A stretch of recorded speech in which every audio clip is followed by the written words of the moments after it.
यादगीर के हथीकुनी रोड पर बदहाल सड़क और ट्रैफिक मसाइल के खिलाफ पुरजोर एहतजाज। यादगीर शहर के हथीकुनी रोड पर मुसलसल लापरवाही, खराब रोड और बढ़ते हुए ट्रैफिक मसाइल के खिलाफ दलित संघर्ष समिति भीम गर्जने यादगीर की जानिब से टीपू सुल्तान चौक पर पुरजोर प्रोटेस्ट मुनज़्ज़म किया गया।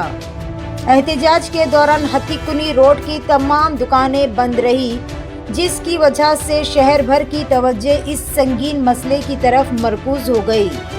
प्रोटेस्ट करने वालों ने कहा कि हथीकुनी रोड की हालत काफ़ी अरसे से ख़राब है, लेकिन मुताल्लिक़ा अथॉरिटीज़ की जानिब से कोई ठीक ठाक कदम नहीं उठाया गया। दलित संघर्ष समिति भीम गर्जने के रहनुमाओं ने कहा कि रोड की खराबी और बेतरतीब ट्रैफिक की वजह से रोज़ाना आवाम को शदीद मुश्किलात का सामना करना पड़ रहा है।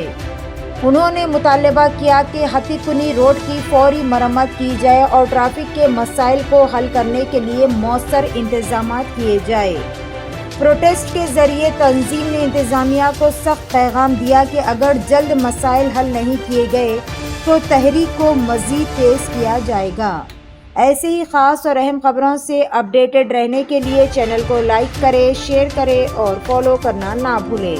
बिंदु ಇರತಕ್ಕಂತ ಒಂದು ಹತ್ತಿಗುಳಿ ರಸ್ತೆಯಲ್ಲಿ ನಾವೊಂದು ಪ್ರತಿಭಟನೆ ಮಾಡ್ತಾ ಇದ್ದೇವೆ। ಮುಖ್ಯ ಉದ್ದೇಶ ಅಂದರೆ ಸುಮಾರು ವರ್ಷಗಳಿಂದ ಇಲ್ಲಿ ಇರತಕ್ಕಂತ ರಸ್ತೆ ಪೂರಾ ಹಾಳಾಗಿದ್ದು ಯಾವುದೇ ರೀತಿಯಿಂದ ಸಂಬಂಧಪಟ್ಟ ಅಧಿಕಾರಿಗಳು ಹಾಗೂ ಸಂಬಂಧಪಟ್ಟ ಶಾಸಕರು ಯಾವುದೇ ರೀತಿ ಕ್ರಮ ತಗೊಳ್ತಾ ಇಲ್ಲ। ಅದಕ್ಕಾಗಿ ಒಂದು ನಮ್ಮ ದಲಿತ ಸಂಘರ್ಷ ಸಮಿತಿ ಭೀಮ ಗರ್ಜನೆ ವತಿಯಿಂದ ನಾವು ಇವತ್ತು ಯಾದಗಿರಿಯಲ್ಲಿ ಸಾಮೂಹಿಕವಾಗಿ ಎಲ್ಲ ಅಂಗಡಿ ಮುಂಗಟ್ಟುಗಳನ್ನು ಬಂದ್ ಮಾಡಿ ಒಂದು ಧರಣಿ ಮಾಡ್ತಾ ಇದ್ದೇವೆ। ಇದು ಕೂಡಲೇ ಸಂಬಂಧಪಟ್ಟ ಇಲಾಖೆ ಅಧಿಕಾರಿಗಳು ಕೂಡಲೇ ಎಚ್ಚೆತ್ತುಕೊಂಡು ಇಲ್ಲಿರ್ತಕ್ಕಂಥ ರಸ್ತೆ ನಿರ್ಮಾಣ ಮಾಡಬೇಕು ಹಾಗೂ ಲೈಟು ಮತ್ತು ಟ್ರಾಫಿಕ್ ಸಮಸ್ಯೆ ಬಗೆಹರಿಸಬೇಕು। ಇಲ್ಲವಾದಲ್ಲಿ ಮುಂದಿನ ದಿನಗಳಲ್ಲಿ ಇನ್ನೂ ಉಗ್ರವಾದಂಥ ಹೋರಾಟ ಮಾಡ್ತಕ್ಕಂಥ ಕೆಲಸ ನಮ್ಮ ಸಂಘಟನೆ ವತಿಯಿಂದ ನಾವು ಮಾಡ್ತಾ ಇದ್ದೇವೆ। ಅದಕ್ಕಾಗಿ ಸಂಬಂಧಪಟ್ಟ ಇಲಾಖೆ ಶಾಸಕರು ಮತ್ತು ಸಚಿವರು ಕೂಡಲೇ ಈ ಕಡೆ ಗಮನ ಕೊಟ್ಟು ಇಲ್ಲಿರ್ತಕ್ಕಂಥ ಸಾರ್ವಜನಿಕರು ಮತ್ತು ಅಂಗಡಿ ಮುಂಗಟ್ಟುಗಳಿರ್ತಕ್ಕಂಥ ಏನು ಜನರಿದ್ದಾರೆ ಅವರ ಪರಿಸ್ಥಿತಿ ಭಾಳ ಅಧೋಗತಿಯಾಗಿದೆ। ಯಾಕಂದ್ರೆ ಅಸ್ತಮ ಮತ್ತು ಬೇರೆ ಬೇರೆ ರೋಗದಿಂದ ಅವ್ರು ನಳತಕ್ಕಂಥ ಕೆಲಸ ಈಗ ನಿರ್ಮಾಣ ಆಗಿದೆ। ಅದಕ್ಕಾಗಿ ನಾವೊಂದು ಈ ಒಂದು ಹೋರಾಟ ಇವತ್ತಿನ ದಿನ ನಾವು ಇಲ್ಲಿ ಬಂದ್ ಮಾಡಿ ರಸ್ತಾ ರೋಕ್ ಮಾಡ್ತಕ್ಕಂಥ ಕೆಲಸ ಮಾಡ್ತಾ ಇದ್ದೇವೆ ಬಂಧುಗಳು। ನನ್ನ ಹೆಸರು ಜಾಫರ್ ಹುಸೇನ್ ಅಂತೇಳಿ ಯುವ ಘಟಕ ರಾಜ್ಯಾಧ್ಯಕ್ಷರು। यहाँ पर हमारे पास हथीकुनी रोड पे जो रोड है, ये रोड को जाने के लिए कोई रास्ता नहीं है और ना तो भी क्या है मालूम है कोई इंतज़ाम है।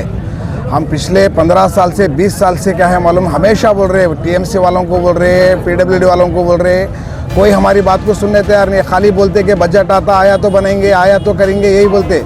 यहाँ पे ड्रेन का पानी पूरा रोड पे से क्या है मालूम है दुकानों के अंदर चले जा रहा, जाने की वजह से कारोबार ख़त्म हो जा रहे। और ये बेकरियों पे उस पर जितने भी होटल से वगैरह पे उसके ऊपर पूरे चीज़ों के ऊपर धूल बढ़ जाती, ना कोई लेके खा सकते ना वो कुछ कर सकते। और बारिश में पूरा क्या है रोड पूरा ख़राब होने के बाद कई दफ़े बोलने के बाद एक टिप्पर लगा के मरम डालते, मरम डालने की वजह से फिर बारिश रहा तो चिक्कड़ हो जाता, बारिश ख़त्म हुआ तो धूल होता। यही चल रहा हमेशा यहाँ पे ना कोई बनाने तैयार है ना उसको कोई सुधारने तैयार है। और बड़े गाड़ियों को ऑलरेडी उसको हाईवे रोड उधर से बाहर से बाईपास रोड देने के बाद भी टैंकर्स पूरे क्या मालूम यहाँ से आते, मलखेड़ के हो या सेडम के हो या वाड़ी के हो, पूरे क्या मालूम है क्रेशर्स यहाँ से रायचूर चले जाते, यही रोड पे आते। जबकि उनको बाईपास दिए, उनको वहाँ से जाओ पेट्रोल पंप के पास से नहीं जाते, उन्होंने यहाँ से जाते। यहाँ जाने के बाद से पूरा रास्ता बंद हो जाता, लारियाँ पूरे आ जाते। लारियाँ आने की वजह से क्या मालूम है पूरा रास्ते में पूरा ट्रैफिक है। एक तो यहाँ पे कारोबार ख़राब है, सब खराब है। तो ये रोड को जितना हो सके उतना इंप्रूवमेंट करो, यहाँ का ख्याल करो। धन्यवाद। रास्ते में फास्ट करो। मेरा नाम मोहम्मद हुसैन खान, मेरा फैब्रिकेशन वर्कशॉप है हथीकुनी रोड पे। ಇದು ಯಾದಗಿರಿ ಹತ್ತಿಕುಣಿ ರೋಡ್ ರಸ್ತೆ, ಇದು ಬಿದರ್ ಹೈವೇ, ಯಾದಗಿರಿ ಬಿದರ್ ಹೈವೇ. ಇದು ಬಿದರ್ ಹೈವೇ ಸುಮಾರು ವರ್ಷಗಳಿಂದ ಇದೇ ಏನಂದರೆ ಮೊದಲೆಲ್ಲ ಗುಂಡಿಗಳು ಬಿದ್ದು, ಮಳೆಗಾಲದಲ್ಲಿ ಗಾಡಿ ಹೋಗಿ ಗುಂಡಿಗಳು ಬಿದ್ದಿದ್ವು. ಅದ ನಂತರ ಅದನ್ನು ಮುಚ್ಚೋಕೆ ಏನು ಮಾಡ್ರು, ಮರಮ್ ತಂದು ಹಾಕಿದ್ರು. ಆ ಮರಮಿಂದ ಪೂರ ಧೂಳಣ್ಣ, ಇದೆಲ್ಲ ಫುಲ್ ಧೂಳು. ಹೆಂಗಾಗದಂದರೆ ಧೂಳು ಉಸಿರಾಡೋಕ್ಕೂ ಆಗ್ತಾಯಿಲ್ಲ ಅಲ್ಲಿ. ಅದು ಬಿಟ್ಟರೆ ನಮ್ಮ ಪರಿಸ್ಥಿತಿ ಆದರೆ ಹೋಟೆಲ್, ಖಾನಾವಳಿ, ಕೆಲವೊಂದಿಷ್ಟು ಆಹಾರ ಪದಾರ್ಥಗಳು ಮತ್ತು ಜ್ಯೂಸ್ ಅಂಗಡಿಗಳು ಯಾರು ಮಾಡಾಕ್ತಾರಿಲ್ಲ, ಯಾರು ಊಟಕ್ಕೆ ಮಾಡೋ ಬರಾಕ್ತಾ ಇರಲಿಲ್ಲ. ಯಾವ ಧೂಳಿನಿಂದ ಪೂರ ಸಮಸ್ಯೆ ಅಣ್ಣ. ವ್ಯಾಪಾರ ಆಗ್ತಾಯಿಲ್ಲ. ಕೆಲವೊಂದಿಷ್ಟು ಮೇಲೆ ಅನಾರೋಗ್ಯ ತುಂಬ ಆಗಿದೆ, ಶ್ವಾಸಕೋಶ ತೊಂದರೆ ಆಗ್ಲಕತ್ತವ, ಕ್ಯಾನ್ಸರ್ ಲಕ್ಷಣಗಳು ಕಾಳಕತ್ತವ. ಕೆಲವೊಂದಿಷ್ಟು ಜನಗಳಿಗೆ ಅಂದರೆ ದುಕಾನ್ ತೆರೆಕೂ ಆಗ್ತಿಲ್ಲ ಅಣ್ಣ. ನಮ್ದು ಹೆಂಗಂತ ಜೀವನ ಅಂದರೆ ಮುಂಜಾನೆ ಹತ್ರ ಇದೆ, ಬೆಳಗ್ಗೆ ಎದ್ದು ಇದು ರೋಡಿಗೆ ಬರಬೇಕು, ಸಾಯಂಕಾಲ ಹೋಗ್ಬೇಕು. ಈ ರೋಡಿನಿಂದ ನಮ್ಮ ಜೀವನ ಸಾಗ್ತಾ ಇರೋದಿಲ್ಲ. ಈಗ ಪ್ರೆಸೆಂಟ್ ಹೇಳ್ಬೇಕಂದ್ರೆ ನಾವು ಆ್ಯಕ್ಚುಲಿ ಹೇಳಬೇಕಿತ್ತಂದರೆ 6ನೇ ತಾರೀಕು ಒಂದು ಇದು ಲೋಕೋಪಯೋಗಿ PWD ಒಂದು ಲೆಟರ್ ಕೊಟ್ಟಿದ್ದು, ರಿಸೀವ್ಡ್ ಕಾಪಿ. ಅವರೆಲ್ಲ ಕಾಲ್ ಮಾಡಿಲ್ಲ, ಮಾಡಿಸ್ತೀವಿ, ಏನಾರು ವ್ಯವಸ್ಥೆ ಮಾಡಿಸ್ತೀವಿ ಮಾಡ್ತಿದ್ರು, ಅದು ಯಾರು ಮಾಡಲಿಲ್ಲ. ಮುನ್ಸಿಪಾಲ್ಟಿಗೆ ಕೊಟ್ಟು ಬಂದ್ವಿ. ಮುನ್ಸಿಪಾಲ್ಟಿ ಅವರೇ ಥರ ಯಾರು ನಮ್ಗೆ ಕೇಳ್ತಾ ಇಲ್ಲ.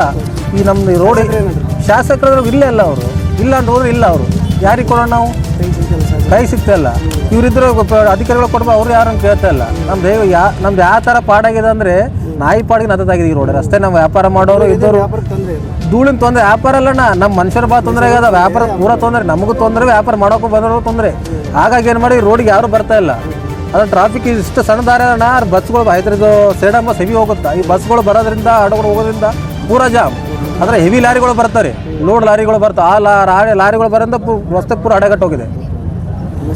ಸುನಿಲ್ ಕುಮಾರ್ ಚಿಂತಾಳ್ಳಿ.